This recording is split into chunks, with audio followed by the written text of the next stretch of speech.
oğlum? Siz işte oradasınız. Ben gel oğlum, otur. Ben kamшы жасап отырмын oğlum. Саған үйретейін, қалай жасау керек екен. Қамшының мына қамшы. Осы қамшының сабын 4 жұдырықтан тұрады.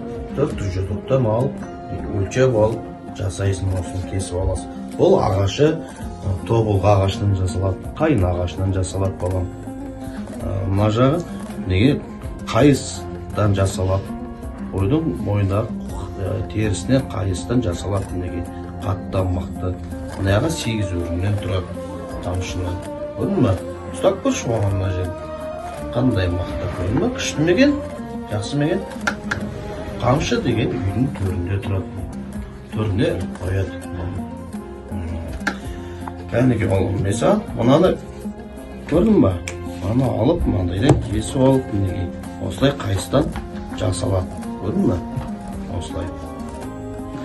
Кел оğlum, саған үйретейін. Қамшты қалай өру керек екен. Сен мына жағынан ұста оğlum.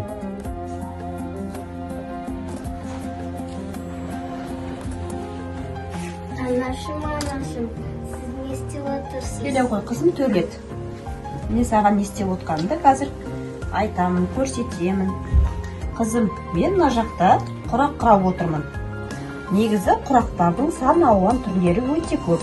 Айта кетсек, жұлдыз құрақ, ши құрақ, қошқар мүйіз құрақ барлығы бар. Өте көп түрлері. Мен соның ішінде ши құрақты жасап отырмын. Бұл құрақты қалай жасаймыз? Бізде қалдық маталар өте көп қалады, иә? Сол қалдық маталарды тастамай, содан құрақ жасаймыз. Бұл құрақ жасап болған соң, ол үлкен көрпеше болады. 4 көзді құраған соң үлкен көрпеше болады. Ал мына жерде міне жасаған ши құрақтарым, жұлдыз құрақ болды. Анашым күшті. Әдемі, иә? Бұл, осындай 4 көзді осылай құраған соң 4 көзді бірге жалғастырамыз. Сол кезде бізде қонақ келгенде төрге салатын үлкен көрпешеміз пайда болады. Солай тігеміз. Енді қызым, қазір бізде не бар ғой?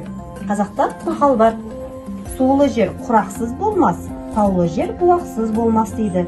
Сондықтан ертең өзің қазір менен үйренгенімді ертең сен өскенде өзіңде қарап істеуге болады бұны, иә? Кел енді мен көрсетейін. Сен маған көмектес, мынаны ұстап тұр. Қазір біз құрақ жасаймыз. Ұстай ғой. Қолыңда байла. Әне балалар, әке көрген оқ жанар, шеше көрген тон пішер демекші. Осы көргендеріңді ұмытпаңдар.